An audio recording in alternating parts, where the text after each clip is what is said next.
Savais-tu que dans différentes parties du monde, il existe des villes qui ne suivent pas la forme habituelle du terrain? Des endroits qui ne sont pas seulement adossés à la montagne, mais qui sont littéralement accrochés au bord des falaises. Dans cette vidéo, nous allons découvrir 15 villes étonnantes qui sont littéralement collées aux falaises. Mais avant de commencer, n'oubliez pas d'aimer cette vidéo. C'est très important pour nous, les créateurs de contenu. Merci beaucoup et maintenant, commençons. Commençons par le numéro 15, Setenil de Las Bodegas. Setenil de Las Bodegas est une petite ville dans la province de Cadix, dans le sud de l'Espagne. Ici, les maisons ne sont pas seulement proches des rochers, mais directement sous d'immenses formations rocheuses. C'est comme si la montagne elle-même servait de toit aux habitants. On le trouve à côté de la rivière Trejo et on pense qu'il est habité depuis l'époque romaine, et peut-être même depuis plus longtemps encore. Mais son apparence actuelle a commencé à se former au Moyen-Âge. La principale caractéristique de cet endroit, ce sont les maisons blanches incrustées dans les fissures naturelles de la roche.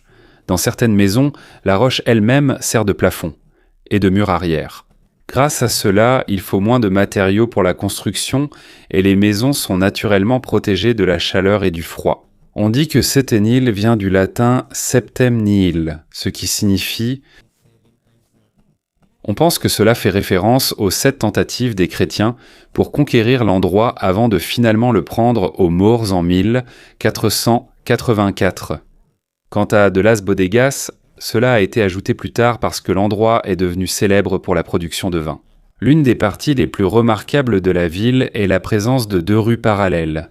L'une d'elles s'appelle Cal del Sol ou rue du Soleil, et l'autre s'appelle Cal de la Sombra ou rue de l'Ombre. Elles sont côte à côte mais offrent des expériences différentes. D'un côté, les maisons sont directement exposées au soleil presque toute la journée. De l'autre côté, une grande roche fait de l'ombre, donc il y a presque toujours de l'ombre. C'est comme 2 mondes différents dans un même endroit. Et jusqu'à aujourd'hui, la communauté ici est toujours vivante avec une population d'environ 3000 personnes. Le tourisme est important parce que les gens viennent ici pour voir l'aspect unique des routes. Mais l'agriculture reste tout de même importante. On peut voir ici des plantations d'oliviers, d'amandiers, et ils sont aussi connus pour leurs produits carnés comme le chorizo. Cette ville appartient aussi à la route des villages blancs, en Andalousie, un itinéraire célèbre pour ces villages, aux maisons blanches et leur emplacement spectaculaire. Les maisons creusées dans la roche gardent une température intérieure naturellement stable. Bien qu'il y ait désormais électricité et eau courante, de nombreuses maisons conservent leurs murs et plafonds d'origine taillés dans la roche. Ici, tu peux voir comment l'environnement influence directement la conception d'une ville, au point qu'elle semble ne faire qu'un avec la montagne sur laquelle elle est construite. 14. Monsanto. Monsanto est connu comme le village le plus portugais du Portugal. Elle se trouve dans le district de Castelo Branco et est perchée au sommet d'une colline. Ce qui est le plus unique ici, c'est la façon dont les maisons et les routes ont été intégrées aux énormes rochers de granit. Son originalité, elle est aussi perchée au bord d'une falaise, mais la plupart de la ville est construite sur la partie escarpée de la montagne, et au lieu d'enlever les rochers, ils les ont intégrés directement dans les maisons. Les rochers de granit à Monsanto sont énormes et de formes irrégulières. À cause de cela, certaines maisons utilisent la roche elle-même comme mur entier, ou même comme plafond. Au Moyen-Âge, cet endroit est devenu important en raison de son emplacement. Au XIIe siècle, Afonso Ier du Portugal a donné cet endroit aux chevaliers du Temple. Ils ont bâti une forteresse au sommet de la montagne, dont les vestiges sont encore visibles aujourd'hui. Au lieu d'enlever les gros rochers, ils les ont intégrés dans les maisons. Les rues sont étroites et sinueuses, suivant la forme de la colline et l'emplacement des rochers. À cause de cela, on dirait que tout le village a poussé directement de la montagne. Son agencement est le résultat d'une longue période d'adaptation au terrain et à l'histoire. La position élevée et les pierres solides servaient à de protection contre les envahisseurs et l'intégration des pierres dans les maisons aidait aussi à se protéger de la chaleur et de la pluie. Au XXe siècle, l'apparence unique de Monsanto a été reconnue et préservée. En 1938, elle a remporté un concours national en tant que village le plus portugais.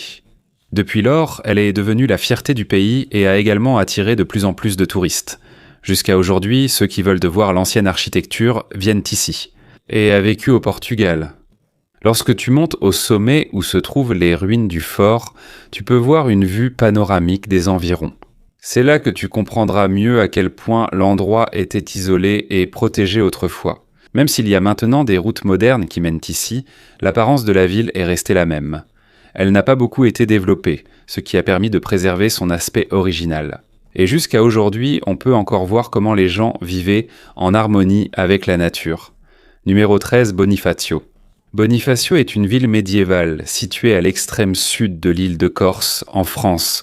Ce qui est le plus remarquable ici, c'est son emplacement. Elle se trouve au sommet de falaises de calcaire blanc, d'environ 70 mètres de haut. Elle aurait été fondée en 828 de notre ère par Boniface II de Toscane. Ce lieu a été choisi parce qu'il était facile à défendre contre les ennemis. Au fil du temps, elle est devenue une ville fortifiée avec des défenses qui se confondent presque avec la roche même de la falaise. La partie la plus impressionnante est la vieille ville en haut. Il y a des maisons ici qui semblent suspendues au bord de la falaise. Leurs fondations sont presque à l'extrême bord de la roche. Les rues sont étroites et les bâtiments suivent la forme des falaises de calcaire. Il y a même des balcons qui donnent directement sur la falaise abrupte. À cause de cela, certaines maisons semblent littéralement suspendues dans les airs lorsqu'on les regarde de loin. Le lieu a changé de main à plusieurs reprises entre différents groupes. L'un des plus longs règnes fut celui des Génois, qui ont dirigé cet endroit pendant plus de 400 ans. Ils ont grandement contribué à l'apparence de la ville. On peut encore voir leur influence dans l'architecture du lieu, surtout dans des structures comme la porte génoise, qui était autrefois la seule entrée de la ville. L'une des parties les plus célèbres de Bonifacio est l'escalier appelé l'escalier du roi d'Aragon. C'est un escalier raide taillé directement. Selon l'histoire, il aurait été construit en une seule nuit par les soldats d'Aragon en 1420 pendant un siège. Mais selon les historiens, il est plus probable qu'il ait été construit plus tôt comme passage menant à une source d'eau. L'escalier compte 187 marches qui descendent très abruptement. En descendant, tu peux admirer une vue magnifique sur la mer. Aujourd'hui, environ 3000 personnes y vivent. Le tourisme y joue un rôle important. C'est la combinaison de la pierre blanche et de l'eau bleue qui fait son charme. C'est la raison pour laquelle c'est l'une des villes les plus photographiées de France. Bonifacio montre comment une ville peut survivre au bord d'une falaise pendant plus de 1000 ans. 12. Rocamadour est un petit village du sud-ouest de la France, littéralement accroché au flanc d'une haute falaise dans les gorges de l'Alzou. Il a commencé comme site religieux dès le XIIe siècle. Même s'il existe des preuves que des gens y vivèrent déjà avant cela. Son nom vient de Saint Amadour, un ermite dont le corps aurait été retrouvé au bord de la falaise au XIIe siècle. Ce qui est le plus unique ici, c'est l'apparence de tout le village. On dirait qu'il est empilé à la verticale. Tout en haut, il y a un château. Au milieu, il y a des églises et des chapelles creusées directement dans la roche. Et en bas, il y a une route étroite bordée de maisons et de boutiques datant de l'époque médiévale. Ces différents niveaux sont reliés par des escaliers et des passages très raides. L'un des plus célèbres est le Grand Escalier, qui compte 216 marches. Autrefois, les pèlerins montaient ces marches à genoux dans le cadre de leurs vœux religieux. Au Moyen-Âge, c'est devenu l'un des sites de pèlerinage les plus importants d'Europe. Pour beaucoup, il n'était surpassé que par Saint-Jacques de Compostelle, en Espagne. Les gens viennent ici pour voir la Vierge Noire, une statue en bois. On croit qu'elle possède des pouvoirs miraculeux. On la trouve dans la chapelle de Notre-Dame de Rocamadour. Comme elle se trouve sur la route menant en Espagne, c'est aussi devenu une halte fréquente pour les voyageurs. Les bâtiments ici sont vraiment adaptés à la falaise.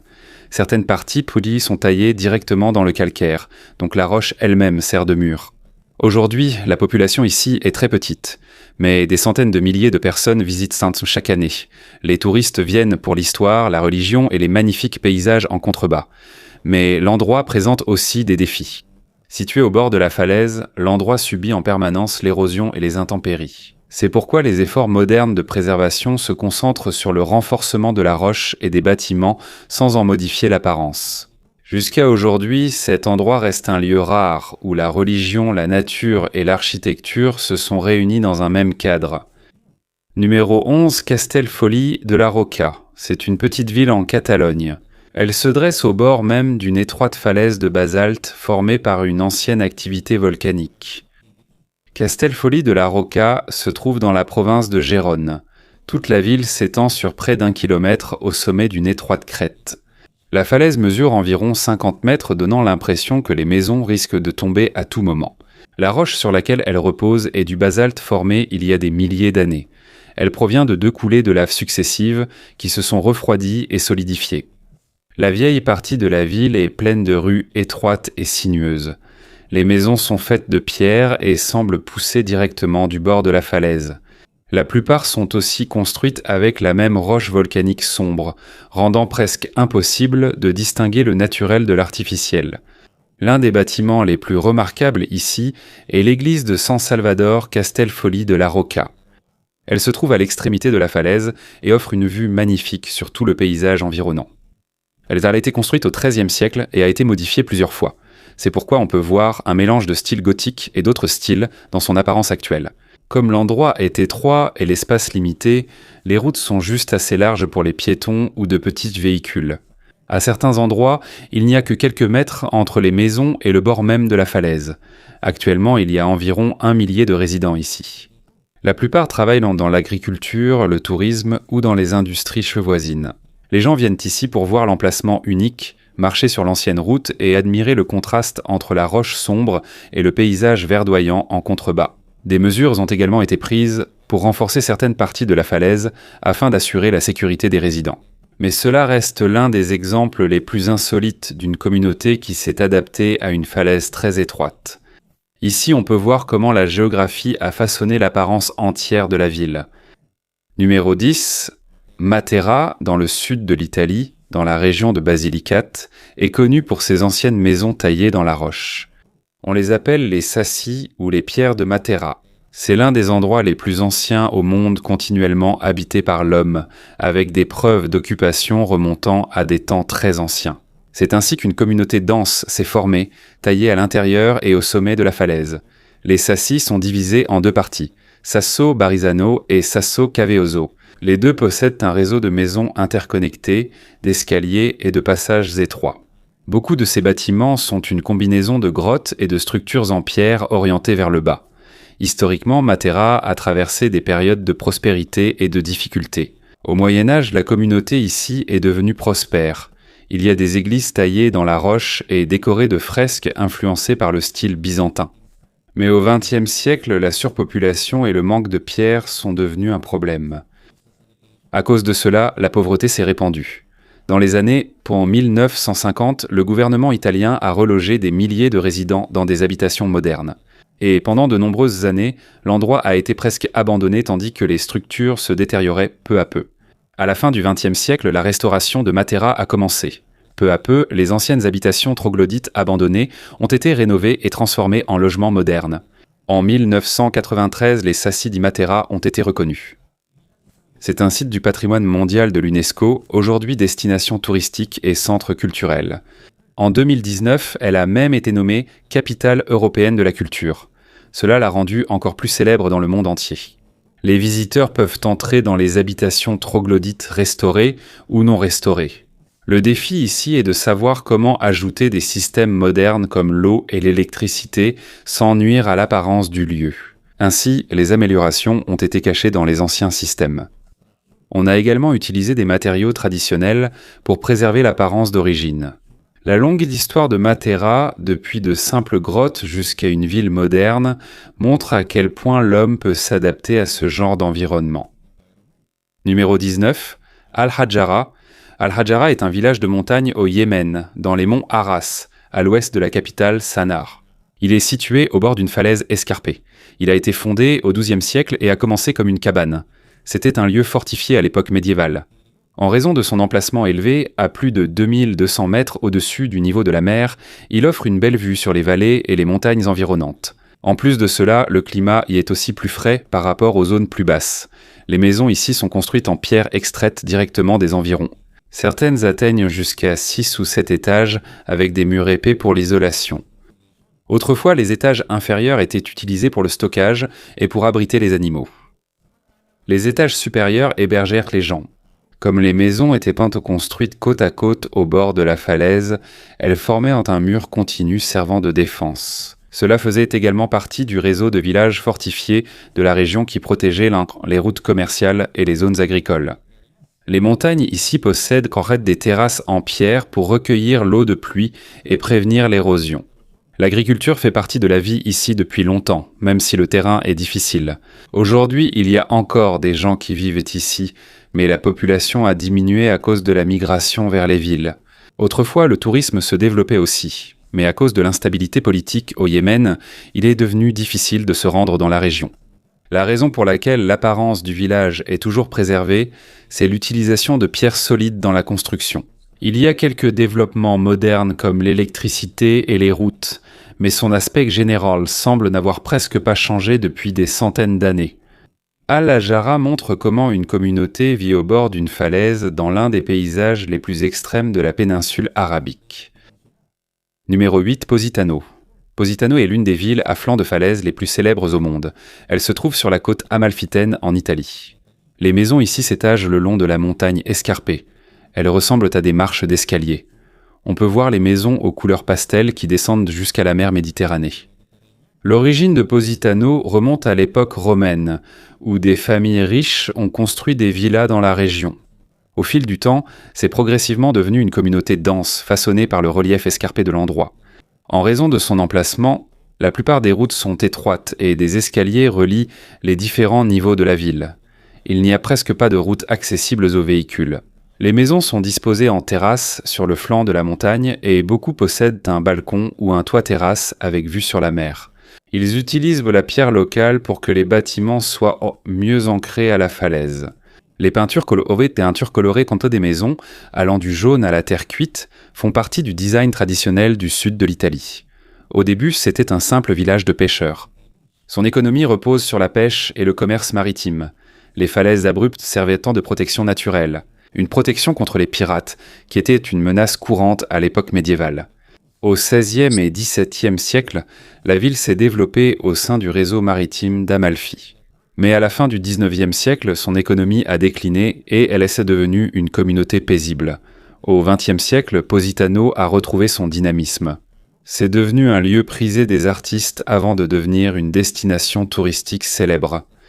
Il est devenu encore plus célèbre lorsque John Steinbeck l'a décrit, évoquant ses ports de pêche. Aujourd'hui, le tourisme est la principale source de revenus. Il y a de nombreux hôtels de luxe et restaurants ici. L'endroit est également connu pour ses sandales faites à la main et ses vêtements en coton léger appelés Moda Positano. En bas de la falaise, on trouve des plages comme la Spiaggia Grande et la plage Fornillo. On peut y accéder par de longs escaliers et des chemins sinueux. On peut encore voir les bateaux de pêche dans le port. En rappel de l'origine de la ville, à cause des montagnes escarpées et des fortes pluies, des mesures continues sont prises pour prévenir les glissements de terrain et l'érosion. La protection de la nature est également importante car le site fait partie d'un paysage culturel de l'UNESCO. 7. Aïd Ben Haddou, c'est un ksar historique situé au pied des montagnes du Haut-Atlas, dans le sud du Maroc. Il se trouve au bord de la rivière et est connu pour son architecture unique en terre, ainsi que pour la façon dont il est construit à flanc de colline. Des gens y ont vécu depuis le XIe siècle, même si la plupart des bâtiments actuels datent du XVIIe siècle. Les maisons sont bâties avec un mélange de terre, briques d'argile et bois, méthode traditionnelle de la région. Beaucoup de maisons ont plusieurs étages et un toit plat utilisé pour sécher les récoltes. Tout le village descend en gradin, suivant la forme de la colline. Autrefois, c'était une étape importante sur la route commerciale qui traversait le Sahara jusqu'à Marrakech. C'est ici que les commerçants transportant de l'or, du sel et des épices se faisaient une pause. Sa localisation près de la rivière et de la montagne lui donne un avantage stratégique. Il était facile à défendre contre les attaquants. Au fil du temps, le nombre d'habitants permanents a progressivement diminué. Beaucoup ont déménagé dans des maisons plus modernes de l'autre côté de la rivière. Jusqu'à aujourd'hui, certaines parties de Aïd Ben Haddou sont encore entretenues et habitées. Dans les projets de restauration, on utilise toujours des matériaux traditionnels et des méthodes artisanales, afin de préserver l'apparence originale. En même temps, les parties endommagées sont également réparées. En raison de son apparence unique, cela est aussi devenu un lieu de tournage célèbre. Certaines scènes de Lawrence d'Arabie, Gladiator et même de Game of Thrones y ont été tournées. Cela a entraîné une hausse du nombre de touristes et des opportunités économiques. Mais il est aussi plus essentiel de préserver le site pour éviter qu'il ne soit abîmé par de nombreux visiteurs. Gjirokastër est situé dans le sud de l'Albanie et est connu comme la ville. Les maisons ici ont des toits en ardoise et les rues sont faites de pierre. La vieille partie de la ville se dresse sur le bord de la vallée de Drino, où les maisons sont en terrasse descendant de la colline sous le grand château. En raison de son emplacement, toute la ville semble superposée. Les maisons du haut ont une vue plongeante sur celles du bas. Des établissements existaient déjà dans cette région depuis l'Antiquité. Mais son apparence actuelle s'est formée pendant les XVIIe et XVIIIe siècles. À cette époque, les familles riches et les commerçants ont construit de grandes maisons-tours. Ces maisons n'étaient pas seulement des habitations. Elles servaient aussi de défense contre les attaquants. Grâce à leur conception, elles protégeaient les habitants et pouvaient également résister au climat de la région. La disposition de la ville suivait la montagne escarpée. Il y avait des rues pavées sinueuses et des escaliers reliant les différentes parties de la ville. Dans certaines maisons, le rez-de-chaussée donnait sur une rue, tandis que l'étage supérieur avait un autre accès depuis une partie plus élevée de la colline. Le château de Gjirokastër était le centre du lieu. Il a longtemps servi de défense, de base militaire et a même été utilisé comme prison au XXe siècle. Depuis son sommet, on peut admirer une vue panoramique sur la vallée de Drino et les montagnes environnantes. C'est ici que l'on comprend pourquoi cet endroit a été choisi comme un emplacement stratégique. Aujourd'hui, la ville attire de plus en plus de visiteurs pour son architecture ottomane, ses musées et ses festivals culturels.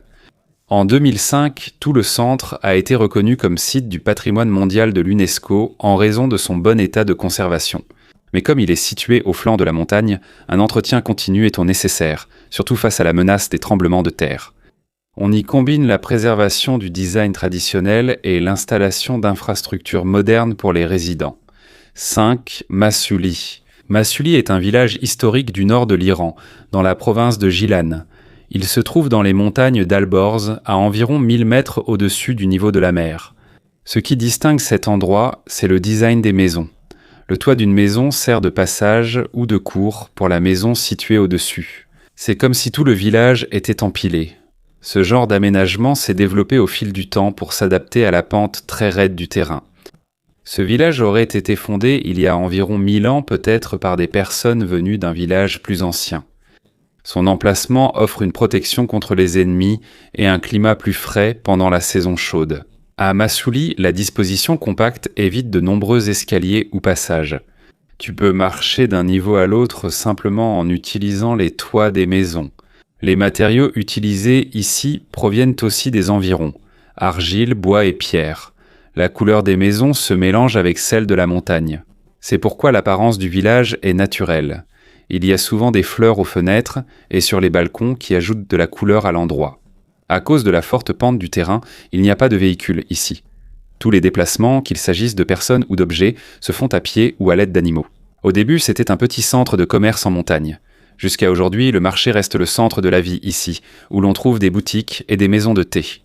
Actuellement, cet endroit attire les touristes en raison de son design unique, de son climat frais et de ses magnifiques paysages. En raison de son aménagement unique, il est protégé en tant que site patrimonial. Ronda est une ville d'Andalousie, en Espagne, qui se dresse au-dessus de la gorge d'El Tajo. C'est un ravin profond divisé par une rivière.